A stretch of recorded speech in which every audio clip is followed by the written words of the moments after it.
Nous allons, Inch'Allah Ta'ala, ce soir nous arrêter sur un verset du Coran.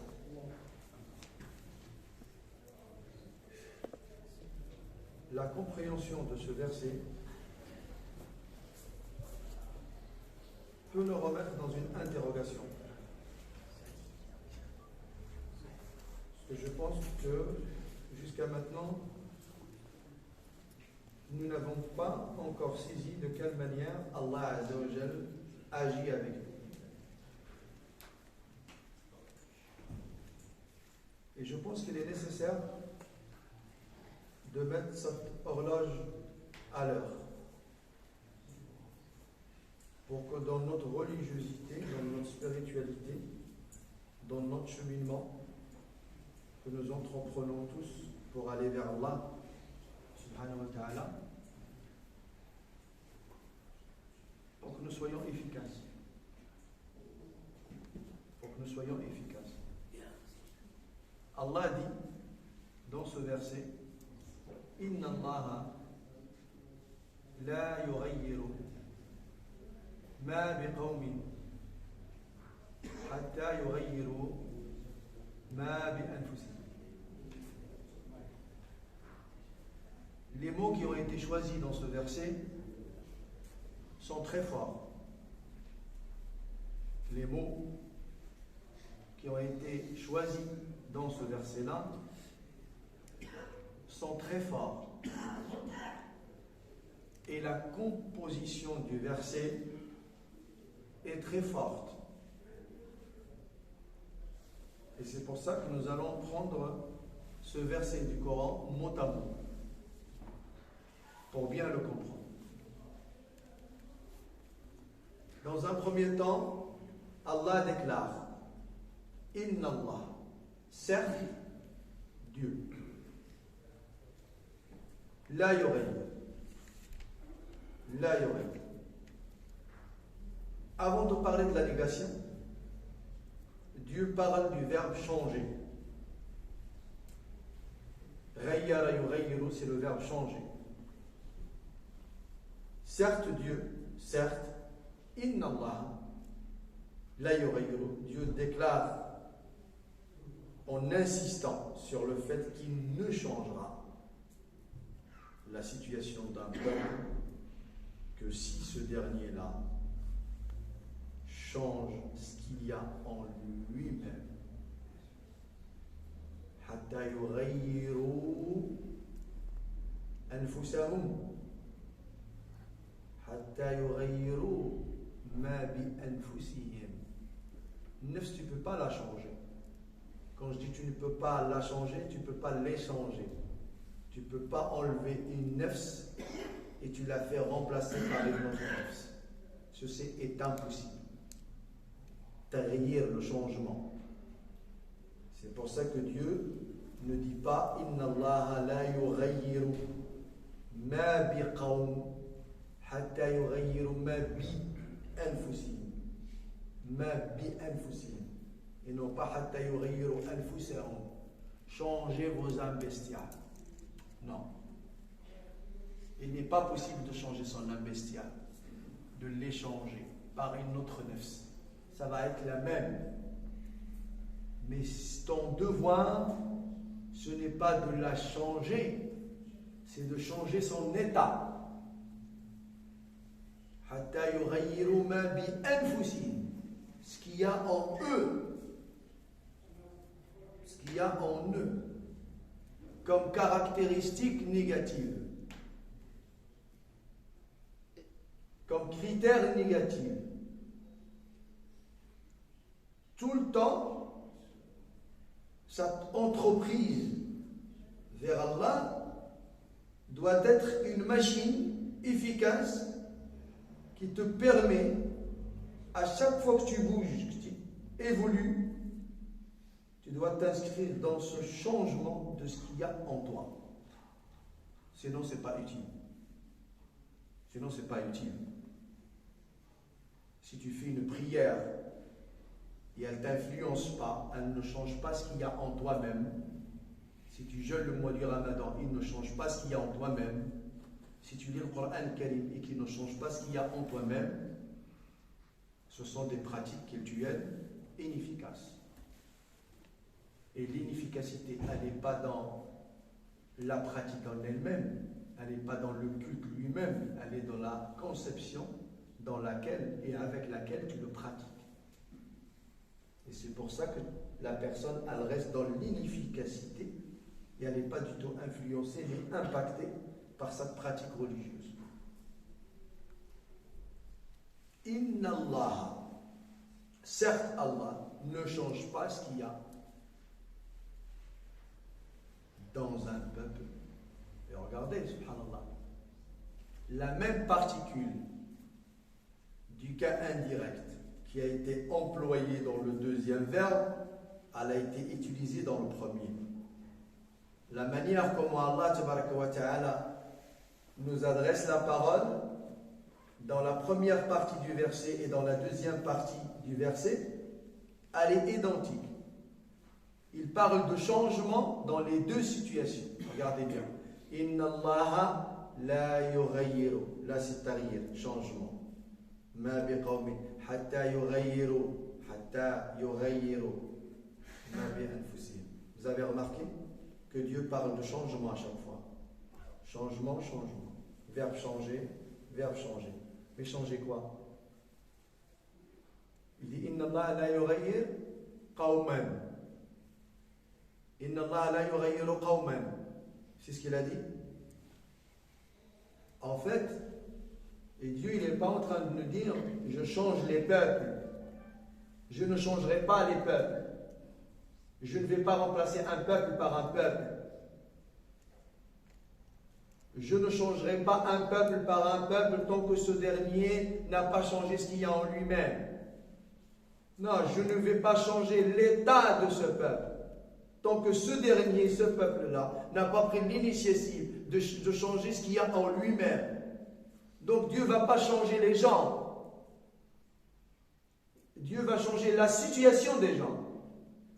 Ce même peuple qui est dans la détresse, qui est dans l'angoisse, qui est dans l'anxiété, ce même peuple qui subit le déshonneur, ce même peuple qui subit la défaite,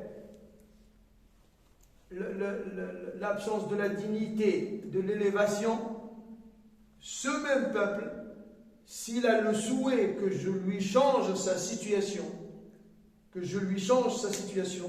eh bien il doit d'abord commencer lui par changer ce qu'il y a en lui-même, c'est-à-dire de faire progresser, évoluer son état interne. Ma bi anfusi, à l'intérieur de vous-même. Et nous avons tout fait pour tout changer dans notre paraître.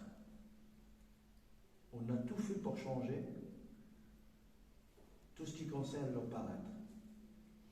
Et on n'arrive pas à travailler sur l'être, de travailler réellement l'intérieur, en commençant par un diagnostic, en faisant un bilan, de dire qu'est-ce qui ne va pas chez moi, qu'est-ce qui ne va pas, le niveau de ma foi, le niveau de ma sincérité, le niveau de ma véracité, le niveau de ma rectitude, le niveau de ma droiture, le niveau de ma ponctualité, le niveau de la rigueur, le niveau du sérieux, le niveau de la discipline, de l'éthique, de l'adab, la moralité et la ligne de conduite. Quelles sont mes notes dans ce bulletin? Elles sont de combien mes notes dans ce bulletin? Quelle est ma moyenne générale? Quelle est ma moyenne générale? Suis-je un bon élève, un mauvais élève, un élève pas sérieux, pas discipliné? Que suis-je en fait? Quel est mon état dans cette école spirituelle? Quel est mon état en tant qu'élève et disciple du prophète alayhi salam? Est-ce que j'ai saisi les leçons? Le niveau de ma compréhension? Est-ce que je suis attentif aux recommandations divines et aux recommandations prophétiques? comment j'analyse les choses, comment je cherche à les assimiler, comment je les pratique, de quelle manière je me conduis. Quelle est ma note? Il faut un bilan. Il faut un bulletin trimestriel. Il faut un bilan annuel pour que je puisse me ressaisir et de me dire, mais bonsoir, je me suis depuis très longtemps inscrit dans une routine, je fonctionne toujours de la même manière, je prends le même traitement qui n'a absolument aucune influence pour soigner ma maladie. Je suis toujours malade et je prends toujours le même traitement. Et je suis vraiment conscient que je ne suis pas soigné. Intérieurement, je ne suis pas bon. Je suis quelqu'un de très jaloux. Je suis quelqu'un qui a de la rancune. Je suis quelqu'un qui se met toujours en colère. Je méprise mon épouse. Je méprise mes enfants. Je viole les droits d'Allah. Je ne respecte pas les devoirs. Je donne plus de l'importance à la tradition du prophète. Je ne fais revivre aucune sunna de notre messager Mohammed sallallahu alayhi wa sallam. Je ne fais jamais l'effort d'acquérir la connaissance du Coran al-Karim. Je ne connais même pas la tradition du prophète. Je ne mémorise aucun hadith. Ça fait des années que je suis dans l'islam, je n'ai jamais fait l'effort d'acquérir la langue arabe. Un outil fondamental et essentiel pour bien assimiler les textes et comprendre ma religion. Cette stagnation est une maladie en soi. Pourquoi je n'interviens pas pour pouvoir mettre un terme à ce que je ressens de négatif en moi-même et de faire progresser et évoluer, faire avancer ce qu'il y a de positif en moi? Le changement. Dieu attend le changement. Inna Allah la yughayyiru ma biqawm. Les situations, ce sont exactement les conséquences de nos actes. Les situations subites, les situations vécues actuellement sont tout simplement le résultat et la conséquence de nos actes. Un cœur sain donne des membres sensoriels sains. Ceci donne des actions saines. Ceci donne des situations saines. Bonne situation veut dire bonne action. Bonne action veut dire bon membre. Bon membre, ça veut dire bon cœur. Mauvaise situation veut dire mauvaise action. Mauvaise action veut dire mauvais membre. Les yeux sont mauvais, les oreilles sont mauvaises, la langue est mauvaise, les mains sont mauvaises, les pieds sont mauvais, parce qu'ils ne vont pas là où il faut y aller. Les mains ne font pas ce qu'il faut faire, la langue ne dit pas ce qu'elle doit dire, l'œil ne voit pas ce qu'il doit voir, l'oreille n'entend pas ce qu'elle doit entendre. Et ces membres-là, ils sont mauvais parce que le cœur est mauvais. La pièce matrice, le pivot de notre cœur, de notre corps, et le cœur. Et le cœur. Et donc, il y a un travail à faire là. Il y a un travail à faire au niveau du cœur. Donc, le changement doit se faire ici. On ne doit pas espérer et souhaiter le changement de nos situations sans prendre l'initiative de faire un changement en nous. Ce n'est pas possible. Ce n'est pas possible. Et Dieu a décrété la règle de cette manière-là. Inna Allah la yughayyir ma biqawm hatta yughayyiru ma bi anfusihim. Donc Dieu, pour qu'il intervienne pour le changement de la situation, il attend un changement, notre changement, de notre part, de ce qu'il y a en nous. ferme cette parenthèse et j'ouvre la parenthèse qui va prouver ce que je viens de dire. La situation des compagnons ridwanullahi alayhim. Les amis du prophète, ces hommes et ces femmes qui l'ont côtoyé et qui ont reçu son éducation, sallallahu alayhi wa sallam, ils ont compris qu'il leur faut un certain nombre de qualités pour pouvoir mériter les récompenses et les attributions divines. Les récompenses et les donations d'Allah. Tabaraka wa ta'ala. Voilà pourquoi ils ne se sont pas focalisés sur les situations. Ils se sont focalisés sur les actions. Eux, ils n'étaient pas concentrés sur le changement de la situation. Ils étaient concentrés sur le changement de leur état. Et c'est pour ça qu'on trouve, comme l'ont cité les savants de l'islam, أسباب النصر في جيل الصحابة.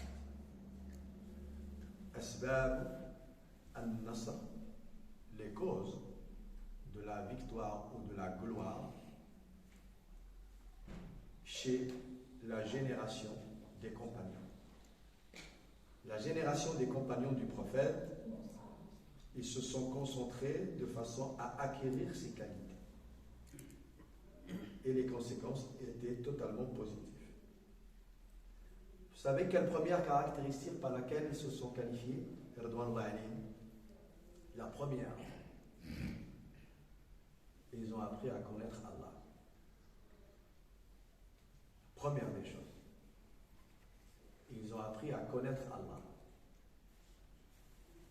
Et quelqu'un qui veut connaître Allah doit chercher à comprendre et à connaître qui est lui-même. Connaître Dieu est une finalité. Te connaître toi est un point de départ. Ce chemin dont le point de départ est toi et qui mène vers une finalité qui est connaître Dieu, commence par la connaissance de toi-même.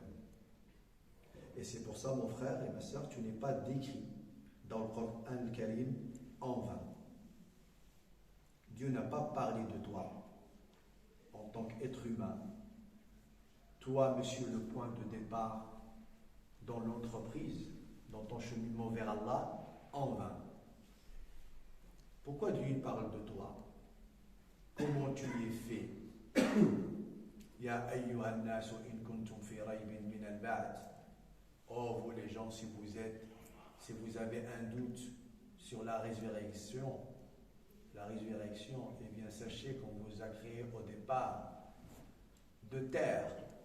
فإنا خلقناكم من تراب ثم من نطفة ثم من علقة ثم من مضغة مخلقة وغير مخلقة لنبين لكم. Pourquoi il parle de toi? Il a tellement parlé de toi dans le Coran al-Karim pour te dire, au final, je vais te dire pourquoi la finalité. Il te résume ce descriptif de toi-même pour mieux te connaître, que tu es un être fait de corps, d'âme, en te disant فَإِذَا سَوَّيْتُهُ وَنَفَخْتُ فِيهِ مِنْ رُوحِي فَقَعُوا لَهُ سَاجِدِينَ. Nous n'avons abouti à une noblesse et à une élévation de l'humain que lorsque on a mis en place et on a instauré cette fusion entre son corps terrestre et son âme qui est un souffle de Dieu. Qui est un souffle de Dieu. Et pour te résumer le pourquoi de ce descriptif de l'humain, il te dit Wafi anfusikum afala tubsirun. C'est en vous-même et vous n'êtes pas clairvoyant. Lorsqu'il dit afala tubsirun, il ne parle pas du regard des yeux. Wafi anfusikum. Wafi anfusikum. Il parle de ton intérieur. ما قال وفي أجسامكم أفلا تنظرون. Vous ne regardez pas. Il dit أفلا تبصرون وفي أنفسكم. C'est en vous-même qu'il s'agit. N'oubliez pas l'élément essentiel dans votre existence. C'est le souffle d'Allah. N'oubliez pas que vous êtes une âme avant d'être un corps. Ce moyen de transport, ce véhicule, peu importe son état, ce moyen de transport pour véhiculer l'âme, noir, blanc, grand, petit, bonne santé, mauvaise santé, c'est pas important, peu importe. Ce qui incombe, c'est l'état de l'âme. C'est l'état de l'âme. Parce que l'islam n'est pas dans le paraître, n'est pas dans l'apparence, il est dans l'être, dans l'état spirituel et l'état religieux. وَفِي أَنفُسِكُمْ أَفَلَا تُبْصِرُونَ. Mais vous n'êtes pas clairvoyants, vous ne voyez pas avec vos cœurs qui vous êtes en réalité. Est-ce que vous avez la connaissance de vous-même? Cette connaissance de vous-même, le fait de savoir que nous sommes un corps, une âme, un esprit, une raison, une réflexion, nous sommes des êtres doués d'intelligence, et une âme bestiale, le nefs, notre ego, nous sommes composés de 4 éléments. La composition des 4 éléments a besoin d'un équilibre. Cet équilibre, c'est ce que Dieu nous a révélé. Dieu l'a révélé justement une religion qui est complètement compatible avec nos dispositions naturelles, avec nos traditions fétratiques. Dieu nous a justement révélé un islam, sa parole et le hadith du prophète pour justement préserver notre fétra. Maintenant, quand tu te connais bien, tu peux très bien marcher vers Allah. Tu peux aller vers Dieu. Tu avances vers Allah. Aller vers Allah est une finalité. Donc, Sahaba ont compris cela. Ils l'ont saisi. Ils l'ont très bien assimilé. Radiyallahu anhu. Et c'est pour ça la première chose sur laquelle ils ont fait l'effort, c'était de connaître le Seigneur, connaître Allah. Ma'rifatullah. Et quand ils ont connu Allah, ils ont su, par le biais de ses attributs, de ses noms, de ses qualités, qui il était. Subhanahu wa ta'ala. Ils ont compris le sens de Qul huwa Allahu ahad. Allahu samad. Lam yalid wa lam yulad. Wa lam yakul lahu kufuwan ahad. Ils ont compris le sens de ces noms, de ces attributs. Ar-Rahman, Ar-Rahim, Al-Malik, Al-Quddus, Al-Salam, Al-Mu'min, Al-Muhaymin, Al-Aziz, Al-Jabbar, Al-Mutakabbir. Ils ont compris ça. Ils ont connu Dieu. Lorsqu'ils ont connu Dieu, Ma'rifatullah, dans leur cœur s'est installée la grandeur de Dieu. La grandeur de Dieu. Ils ont glorifié Allah Ta'ala dans leur cœur. Dans leur cœur. Allah est grand dans leur cœur. Sahaba, ils avaient une compatibilité, une conformité entre ce qu'ils ont dans leur cœur et ce qu'ils prononcent verbalement quand ils disent Allahu Akbar, ils disent vrai. Ils disent vrai. Parce que le mot Akbar, ils ont saisi le vrai sens de ce terme. Ils ont appris la connaissance de Dieu. La connaissance d'Allah a comme résultat la grandeur d'Allah. Et parce qu'ils ont glorifié Dieu dans leur cœur, Dieu est grand dans leur cœur, à partir de là, ils ont glorifié ses ordres, ses directives, ses conseils et ses recommandations. بعدما عظموا الله عظموا أوامره. عظموا أوامره. Ils ont compris que lorsqu'il s'agit d'Allah,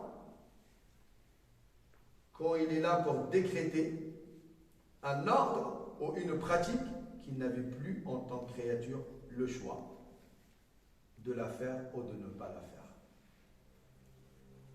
Ils ont écarté totalement ce choix-là. Ils ont dit non, on doit faire preuve de soumission, d'obéissance à Dieu. Quand ils lisent le verset du Coran, Ma kana li mu'minin wa la mu'minatin idha qada Allah wa rasuluhu amra an takuna lahum al-khiyaratu min amrihim wa man ya'si Allah wa rasulahu faqad dalla dalalan mubina. Ils ont compris cela. Le croyant et la croyante n'ont pas le choix lorsqu'il s'agit d'un décrété de Dieu, d'une décision divine, d'appliquer ou de ne pas appliquer. Ils ont compris cela. Dieu est grand. Ils ont eu la grandeur d'Allah dans le cœur. Et quand on dit la grandeur d'Allah, c'est la grandeur de ses ordres. Et les ordres d'Allah, ses recommandations, ses prescriptions, ses proscriptions, ses interdits, ses recommandations, ses conseils, c'est la religion. Donc ils ont donné de la valeur à Din. Ils ont donné de la valeur à Din. La religion, elle a de la valeur. Il n'y a plus rien qui est plus cher que Din. Plus rien n'a une valeur plus importante que Din. La priorité à Din. À Din. Et tout ce qu'il y a dans Din, le Coran, la Sunna, la connaissance, la pratique, la science, il est prioritaire. Naturellement. Parce qu'il y a la connaissance d'Allah, il y a la grandeur d'Allah, il y a la grandeur et la valeur de Dieu. Ils ont compris ça. Ce mariage, c'est pas semblable. Cas échéant, méconnaissance de nous-mêmes. Déjà, nous, on ne sait même pas comment on fonctionne. On ne sait même pas comment on fonctionne. On ne sait pas qu'on a une âme bestiale, qu'on a une âme à nourrir, à alimenter. Et si on le sait, on n'a aucun programme d'alimentation. Aucun programme d'alimentation de nos âmes. Nous n'avons aucun programme dans notre quotidien pour l'éducation de nos âmes bestiales. Le janib al-tarbawi, suluk,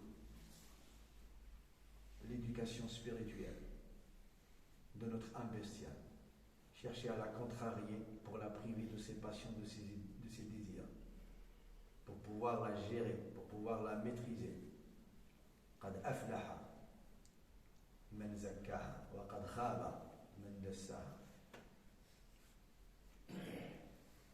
Dès lors où nous avons perdu la connaissance de nous-mêmes, le fonctionnement de nous-mêmes, de quelle manière nous pouvons établir un équilibre chez l'humain, la boussole, elle est complètement désorientée, parce que soit on a penché trop vers le corps, et on s'intéresse trop au corps, et on a négligé les trois éléments, soit on penche complètement vers l'âme bestiale elle-même, et on est uniquement dans le cadre illicite, et on l'a accentué. Vous voyez? Soit on est dans le rationnel, et on est plus dans ce qui est palpable, mathématique, chimique, physique, ce qui est matériel, et on a négligé le côté spirituel, l'abstrait. Quelque chose qu'on ne voit pas, mais qui est un monde réel, existant. La méconnaissance de soi a fait que ça aboutit à la méconnaissance de Dieu. Parce que quand on s'ignore, quand on ne sait pas qui nous sommes, on ne sait pas comment avancer. Une voiture, quand tu connais sa marque, et lorsque tu sais comment elle est fabriquée, tu sais comment rouler avec. Et là, tu arrives à destination. Quand tu ne connais pas la voiture, quand tu ne sais pas comment elle fonctionne, tu ne sais pas comment rouler, elle tombe en panne au bout de quelques kilomètres. L'humain, quand il ne se connaît pas, il ne sait pas comment fonctionner.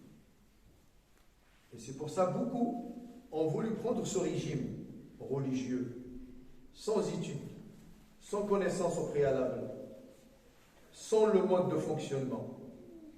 Soit ils ont été dans le laxisme, tout en voulant être dans le dîme, et là ils sont dans l'égarement, ou alors ils sont dans l'excès et ils finissent par abandonner définitivement et prendre des bifurcations parce que le mode d'emploi, ils ne l'ont pas pour pouvoir cheminer avec un juste milieu. وَكَذَلِكَ جَعَلْنَاكُمْ أُمَّةً وَسَطًا بِالْإِعْتِدَالِ, sans être dans le relâchement, sans être dans l'excès, dans l'exagération, dans le juste milieu pour pouvoir cheminer correctement et aboutir à cette finalité qui est la connaissance d'Allah subhanahu wa ta'ala. C'est pour ça que les Sahaba, les compagnons des mondes de l'alim, ils ont évolué chacun à son rythme, chacun à sa manière, chacun à sa... Mais tout ça revenait tout le temps des directives de notre messager Muhammad alayhi salam. Bien se connaître pour connaître la méthode avec laquelle on va travailler pour aboutir à la connaissance de Dieu. Ma'rifatullah. Sahaba, ils avaient cette qualité. Deuxième qualité, ils avaient en eux l'amour du prophète alayhi salam. Mahabbatul Nabi sallallahu alayhi wa sallam. Ils ont aimé réellement, vraiment le messager Muhammad sallallahu alayhi wa sallam. D'ailleurs, l'appellation compagnon, ils ont tellement accentué leur présence auprès du prophète, ils l'accompagnent partout. Ils sont devenus compagnons. Et vous ne pouvez pas être présent auprès de quelqu'un que vous n'aimez pas. Au contraire, quelqu'un que vous n'aimez pas, vous essayez de vous éclipser, de vous absenter. Vous ne voulez pas être avec cette personne. Les compagnons, d'autres hommes ont rencontré le prophète Mohammed sallallahu alayhi wa sallam, ont rencontré le prophète, mais de manière occasionnelle. Vous ne trouverez jamais dans la biographie de ces hommes-là qu'ils ont été appelés compagnons. Parce que devenir compagnon, c'est cet accompagnement quotidien, répétitif, sans cesse, auprès de Rasul. On devient compagnon quand on a fait preuve d'amour au prophète Mohammed parce qu'on a toujours été à ses côtés. Et ils l'ont tellement aimé, plus que eux-mêmes, que l'ordre du prophète était respecté au premier degré. Au premier degré. En fait, Sahaba, ils s'aimaient eux-mêmes. Ils aimaient leur mère. Ils aimaient leur père. Ils aimaient leurs enfants. Ils aimaient leurs chamelles. Ils aimaient leurs palmiers. Ils aimaient naturellement, comme tous les hommes. Mais il n'y avait pas le prophète dans l'histoire. Maintenant, le prophète arrive dans leur vie, dans laquelle ils aiment beaucoup de choses. Un homme médinois aimait son père, aimait sa mère, aimait sa femme, aimait ses enfants, aimait ses chamelles, aimait son puits, aimait son jardin, aimait sa richesse matérielle. Il n'y a pas de prophète. Maintenant, il y a un homme qui s'appelle An-Nabi, sallallahu alayhi wa sallam. Il arrive. Cet homme-là, il t'apporte quelque chose de beaucoup plus cher que ce qui t'entoure. C'est la guidance. C'est la connaissance de Dieu. C'est la lumière. Il t'apporte le gain du paradis. Il t'apporte le moyen de satisfaire Dieu, d'avoir l'agrément d'Allah tabaraka wa ta'ala. Aimer. Donc tu rajoutes dans ta liste un amour en plus par rapport à ta mère, à ton père, à tes enfants, à ta richesse matérielle. Tu rajoutes un amour qui est l'amour du prophète. Est-ce qu'il y a un changement intérieurement ou pas? Est-ce qu'il y a un changement? Est-ce qu'il y a un changement? Oui. Il y a un amour qui vient de s'installer en plus. Sauf que cet amour-là n'accepte pas d'être classé deuxième, d'être classé troisième, d'être classé quatrième, d'être classé sixième. Cet amour, si tu l'as, obligatoirement, il doit être classé premier. Cet amour n'accepte pas d'être déclassé. Il doit être là. Tu peux l'avoir, mais s'il n'est pas là, tu n'as pas atteint le niveau qu'il faut encore. Tu n'as pas atteint le niveau qu'il faut. Et donc, non pas seulement ils ont aimé le prophète, ils ont fait l'effort de l'aimer par rapport à ce qu'il leur a apporté, mais maintenant il va falloir tout descendre pour reclasser l'amour du prophète au-dessus de tout. Omar, quand il arrive devant le prophète, auprès de lui, d'ailleurs le prophète à ce moment-là, il le tenait par la main. Il dit au prophète d'Allah, moi je t'aime plus que mes parents, plus que mes enfants. Plus... Il dit, ouais, mais Omar, est-ce que tu m'aimes plus que toi-même? Et là, Omar, il est vrai, c'est un homme vrai, il dit, non, mais ça, je t'aime pas plus que moi. Il dit, bah, dans ce cas-là, pas encore. Pas encore. Laysa ba'di Omar. Laysa ba'di. Il y a un changement qui doit se passer en toi. Inna Allah la yughayyiru ma biqawmin hatta yughayyiru. Il y a un changement qui doit se dérouler au fond de toi-même. C'est lequel? C'est le classement. C'est le classement. Et Sayyidina Omar fait un effort de faire monter l'amour du prophète au-dessus de l'amour de ses parents, de sa femme, de ses enfants et tout ce qu'il aime. Et là, il lui dit, et je t'aime plus que moi-même, mon messager de Dieu. Il lui dit, Al-Ana ya Allah, maintenant. Parce qu'il a fait un changement en lui. Il a fait un changement. Il a fait subir à son cœur et à son âme un changement. Reclasser les choses. L'ordre de priorité. L'amour du prophète. Parce que dès lors où tu mets l'amour du prophète au-dessus, eh bien la tradition du prophète, la méthode, le modèle prophétique sera toujours dans ta vie prioritaire à un modèle paternel, à un modèle maternel, à un modèle amical, et ainsi de suite. Pourquoi tu fais ça? Oui, ben, je fais comme mon père. Ah bon?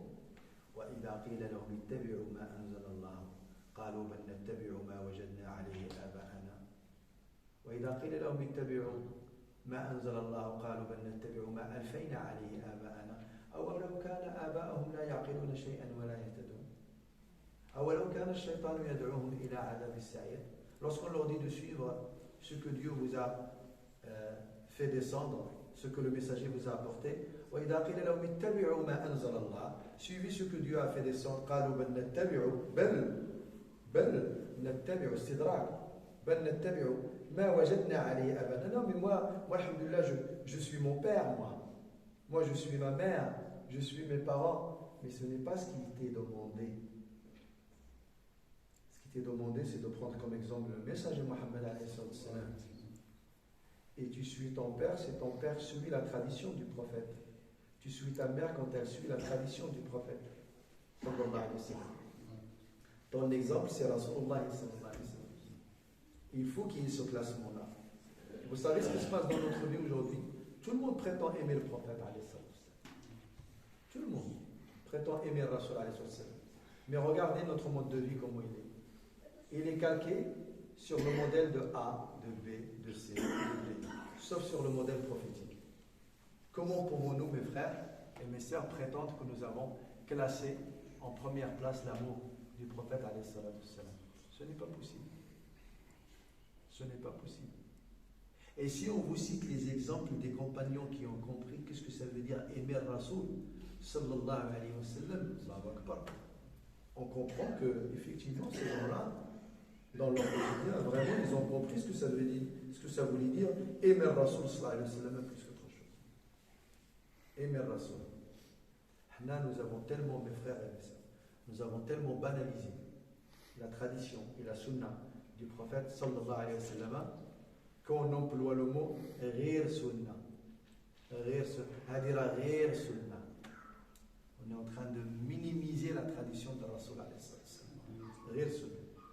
Et plus on se détache et on se débarrasse de la tradition du prophète alayhi sallam, plus on ne change pas ce qu'il y a en nous-mêmes. Et parce qu'on ne change pas ce qu'il y a en nous-mêmes, Allah ne change pas nos situations. Allah ne change pas nos situations. Parce que nous avons pris nous-mêmes au préalable la décision de ne pas changer. Vous savez, certains musulmans, ils sont rendus à quel niveau aujourd'hui? Ils veulent tellement stagner qu'ils cherchent à changer l'islam. Ils disent, ouais, mais attends, mon frère, moi je suis aujourd'hui dans une situation où ce verset du Coran, on doit le changer. On ne peut plus le comprendre de cette manière. Et vous savez ce que je suis en train de vous dire là? Ce que je suis en train de vous dire? Je l'ai vécu dans une conférence. On était invité sur Angers à un débat religieux. Et les intervenants, soi-disant un frère musulman qui est venu de Paris, de la région parisienne, atteint par la maladie de la philosophie, il vient philosopher autour de l'islam, et il dit dans son intervention, écoutez bien, il dit dans son intervention, moi je suis assis à côté de lui, il se lève, il fait son intervention, et il dit,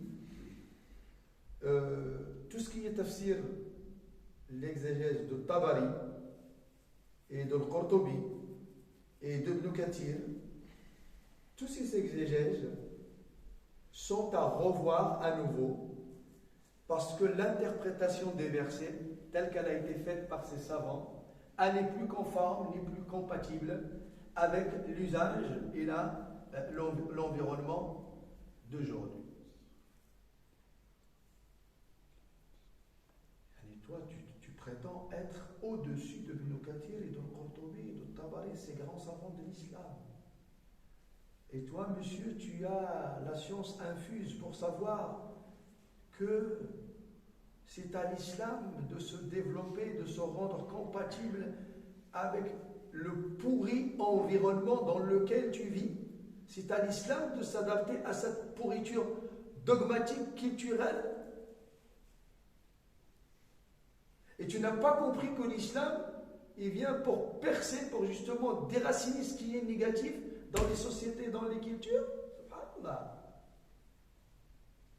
Ça veut dire que toi, l'usage actuel, que ce soit un système politique nuisible, néfaste, où tous les comportements qu'on voit, comme il a dit sur un des savants de l'islam, lorsqu'on était dans une conférence à Carpentras.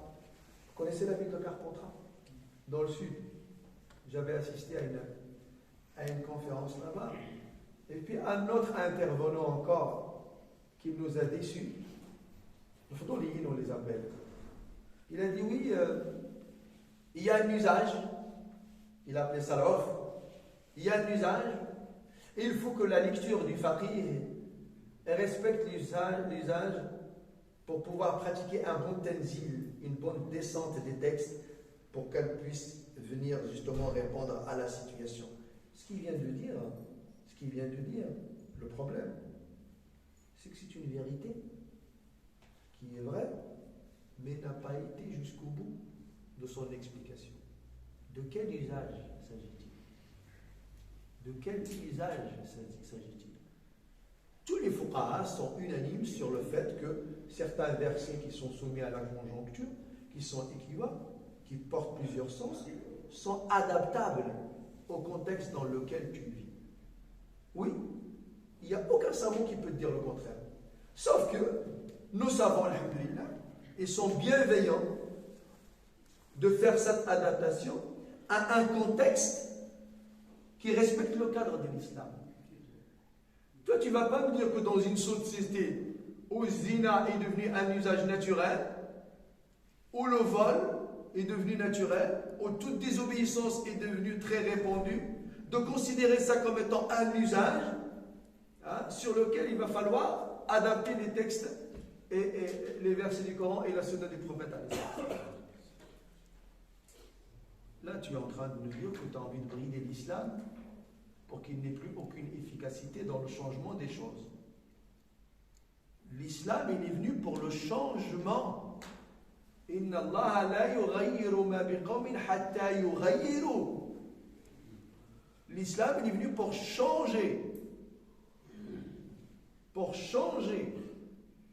Et non pas de laisser les situations telles qu'elles sont et lui il s'adapte à chaque fois. Il changera quoi comme ça? Si l'islam il vient pour se fondre dans ce qui est bon et se dissoudre dans ce qui est mauvais, il changera quoi l'islam de cette manière? Et donc, qu'est-ce que ça veut dire Inna Allah la yughayyiru ma biqawmin hatta yughayyiru ma bi anfusihim? Si Dieu il exige de notre part un changement et qu'il n'y a pas de changement dans la façon comment on voit la vie en général, tout ce qui est affilié à cela doit être rétabli et revu par une lecture très spirituelle et très religieuse pour qu'il soit lui-même, il devient compatible à la loi de Dieu. C'est le fonctionnement de la planète, le fonctionnement des humains sur la planète. C'est à eux de s'adapter et d'être compatibles dans leur mode de vie avec la loi de Dieu.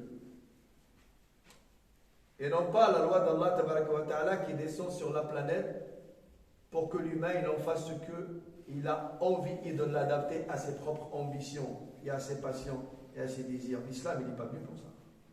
Sinon ça ne s'appelle pas changement. Je vais vous relire le verset autrement. Selon la lecture actuelle. Inna Allah la yughayyiru ma biqawmin hatta yukayyifu al-islam ala anfusihim. Hatta yukayyifu al-islam ala anfusihim. En fait, les gens d'aujourd'hui, ils veulent que le verset soit comme ça. Dieu ne changera pas l'état d'un peuple tant qu'ils n'ont pas adapté l'islam à leur vie quotidienne. Hatta yukayyifu l'islam ala anfusihim.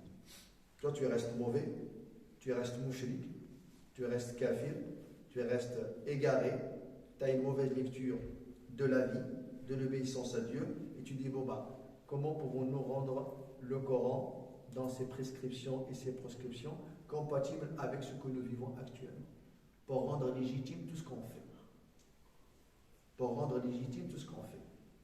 On s'égare, on s'éloigne de Dieu, on lui désobéit. Alors comment pouvons-nous, de quelle manière on pourrait justement, tout ce qu'on voit illicite, soi-disant, le rendre licite et légitime selon une interprétation qu'il y a dans le Coran al-Karim. Et vous savez que des années en arrière, il y en a qui ont cherché à faire ça. Lorsqu'on entendait à un moment donné les personnes, lorsqu'on leur a dit que l'alcool était haram, que l'alcool était interdit, le vin était interdit, ils ont commencé à dire, des musulmans, à dire, ouais mais dans le Coran, il n'y a pas le mot haram. Il y a juste le mot fajtanibou. Écartez-vous-en. Écartez-vous-en.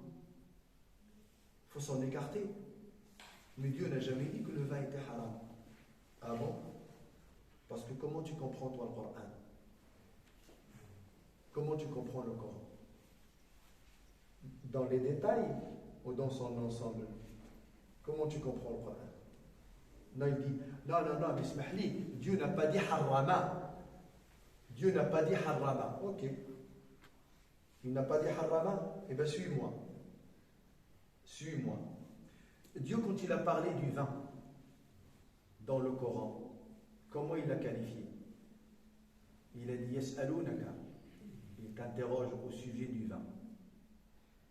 Et du tiercé. Yas'alunaka anil khamri wal maysir. Qul fihima ithmun. Ithmun kabir. Ithmun, ça ne veut pas dire haram jusqu'à maintenant. Ça veut dire péché. Ithmun. D'accord. Et selon ton raisonnement à toi, un ithm, on peut le faire. Parce que, encore une nouvelle fois, tu vas me dire, bah, Dieu ne nous a pas interdit de commettre un ithm. Yas'alunaka 'anil khamri wal maysir, qul fihima ithm. Il y a un péché, ithm. D'accord. Zina, Dieu l'a interdit ou pas? Il dit non, il ne l'a pas interdit. Parce qu'Allah il a dit Wala taqrabu zina. De ne pas l'approcher.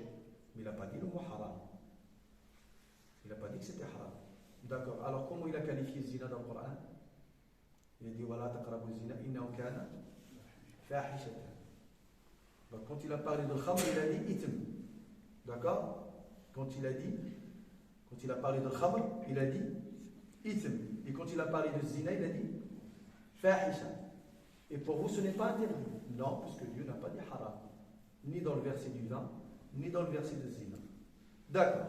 Si Dieu il a qualifié le khamr ici, fihima ithm.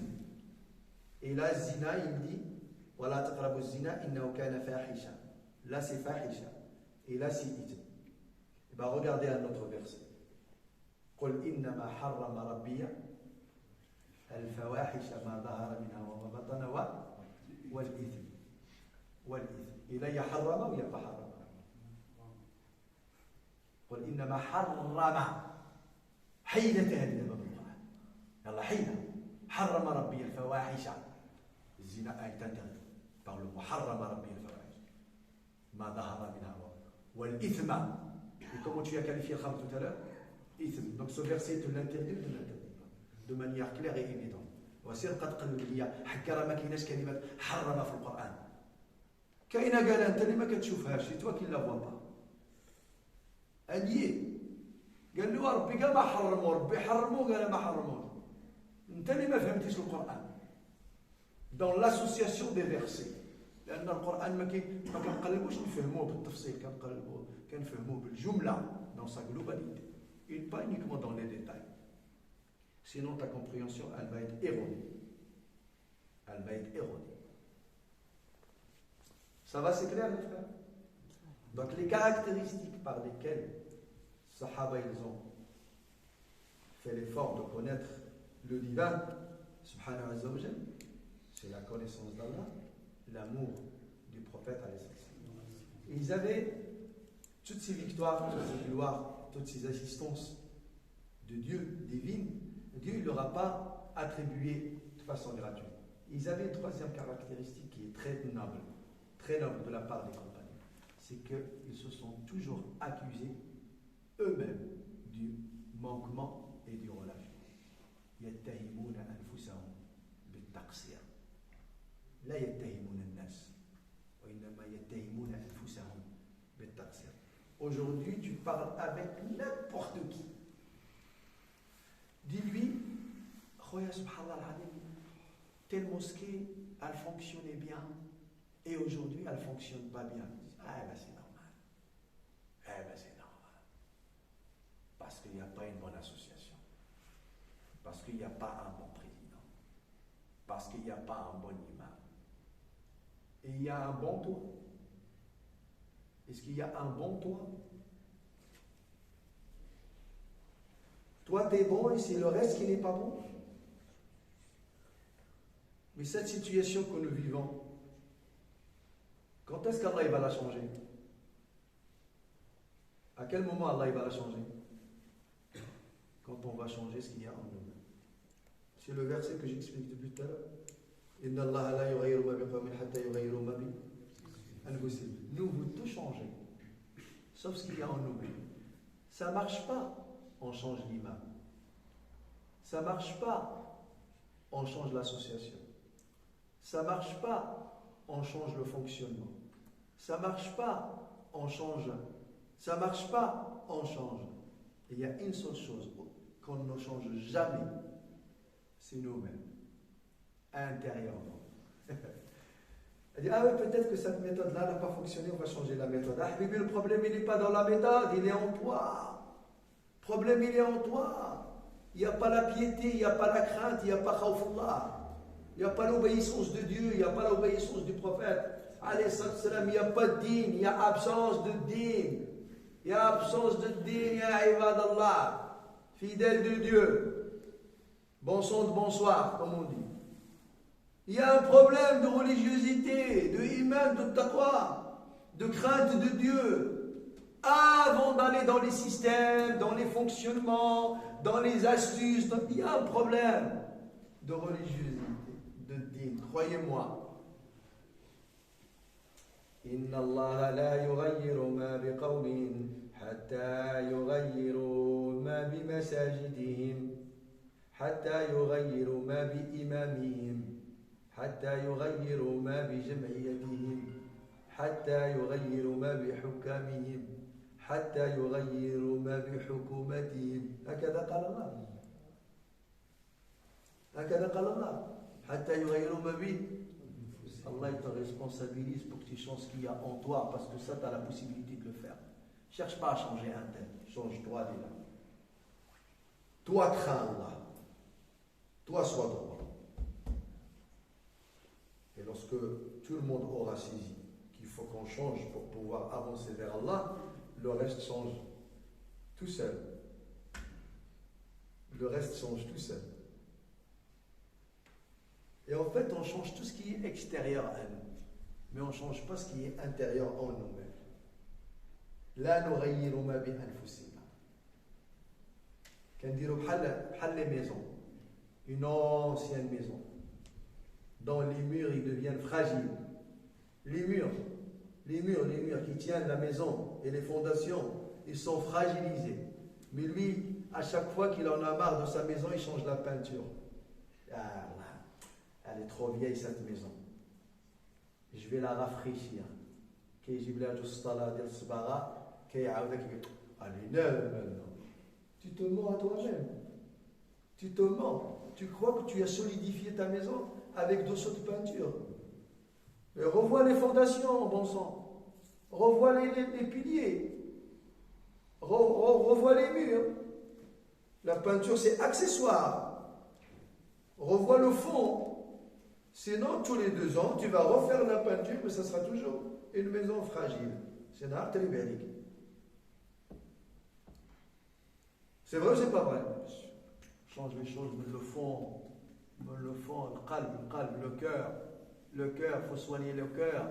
Ala wa inna bil jasadi mudghatun idha salahat salaha al jasadu kulluhu wa idha fasadat فساد الجسد كله أعطينا فساد القلب إذا كان القلب فاسد وإذا فسدات فساد الجسد كله يعني العقل كي يكون فاسد. Ça veut dire quoi العقل فاسد? Ça veut dire tout ce que tu penses comme idée, l'idée elle est mauvaise لأن المخ ديالك فسد الفكرة فاسدة. Tout est mauvais. Ah tiens, moi j'ai une bonne idée. منين جايه هاد l'idée que tu as vient d'où? Est-ce qu'elle vient d'un cerveau ou est-ce qu'elle vient d'un cœur sain? إذا صلحت صلح الجسد كله وإذا فسدت فسد الجسد كله. S'il y a un travail sur le cœur, l'idée elle va être bonne. Mais s'il n'y a pas un travail sur le cœur, l'idée elle sera toujours mauvaise. Tu vas raisonner comment toi? C'est ton état, c'est l'état de ton cœur qui te donne un bon raisonnement ou un mauvais raisonnement. C'est l'état du cœur.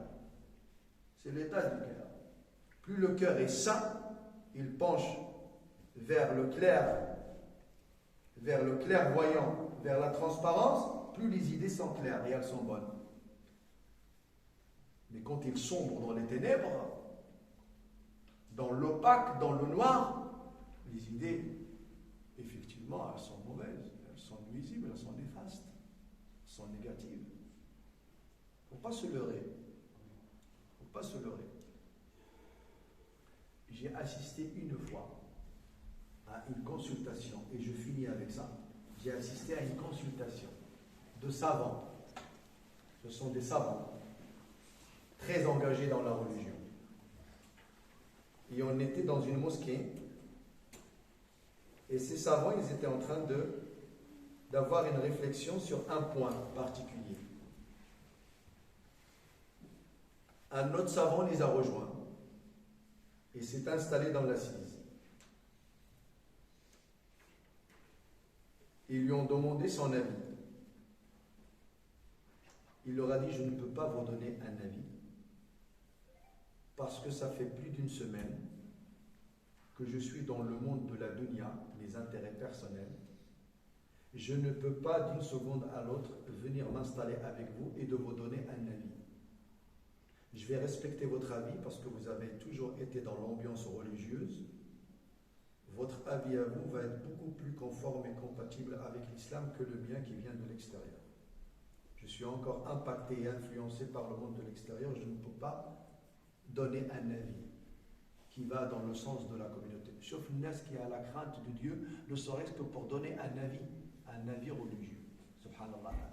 Il ne peut pas donner un avis, parce qu'il était dans l'ambiance de la dunya, du monde matériel. Je n'étais pas dans une bonne situation pour venir donner un avis actuellement.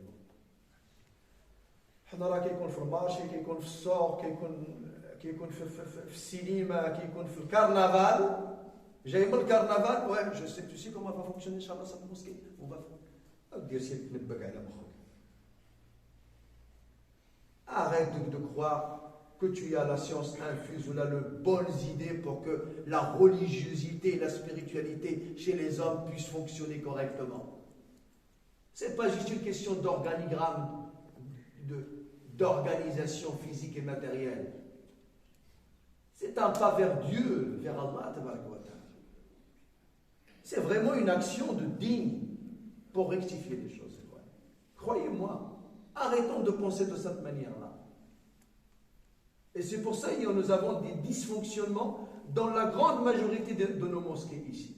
Dans la grande majorité, à 99,999, ça ne fonctionne pas.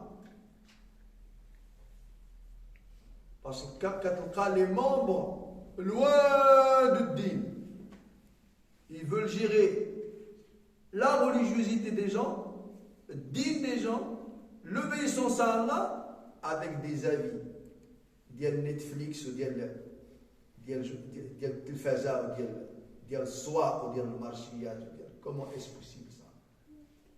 Comment est-ce possible?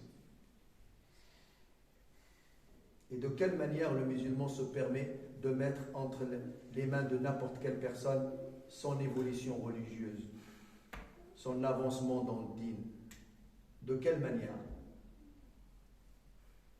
Vous pensez que c'est pour rien du tout que le prophète il a confié la liste des hypocrites à Hudayfa ibn al-Yaman pour lui dire attention, c'est le premier calife après moi, il a été désigné, il fait partie de cette liste-là, il faut que tu te manifestes pour le dénoncer. Parce que celui qui doit représenter les musulmans, il doit avoir un très bon état de digne, de religion, au niveau convictionnel, dogmatique, au niveau de l'éthique, de la moralité, du comportement, de la discipline et de la pratique de sa spiritualité, pour qu'il puisse mener la Ummah vers le khair, conduire l'Ummah vers le bien, vers l'agrément de Dieu et la satisfaction d'Allah. C'est une responsabilité. Ce n'est pas un jeu. Il s'agit de din. Il s'agit de din. C'est le lien entre nous et notre Dila, subhanahu wa ta'ala. Donc il ne faut pas le prendre à la légère. Jamais le prendre à la légère. Allah yafqna wa yakum. Allah yahfadna wa yakum. Il faut absolument que nous prenions notre cheminement vers Allah Azza wa Jal au sérieux. Pour aider l'ensemble de notre communauté, Inch'Allah, à revenir à Allah, à revenir vers Dieu, à revenir à l'islam, à revenir vers le Coran, revenir à le Coran. Il faut que l'ambiance dans notre mosquée, elle soit coranique. Tout le monde est attaché au Coran. Tout le monde a l'amour du Coran. Tout le monde lit le Coran. Tout le monde apprend le Coran. Tout le monde cherche à comprendre le Coran. Beaucoup d'assises. Il faut que notre communauté cherche à faire revivre les traditions du prophète. On apprend les sunan, les traditions, les invocations, les du'as, et on les fait vivre, et on vit avec. Et on vit avec. Et bidnillah, par la grâce d'Allah, de cette manière-là, on se rapproche d'Allah. Allah, il va illuminer nos cœurs, nos esprits. Et là, Allah Azza wa Jalla, il changera notre situation. Allah yufqna wa yakum. Subhana rabbika rabbil izzati amma yasifun. Wa salamun ala al-mursalin walhamdulillahi rabbil alamin.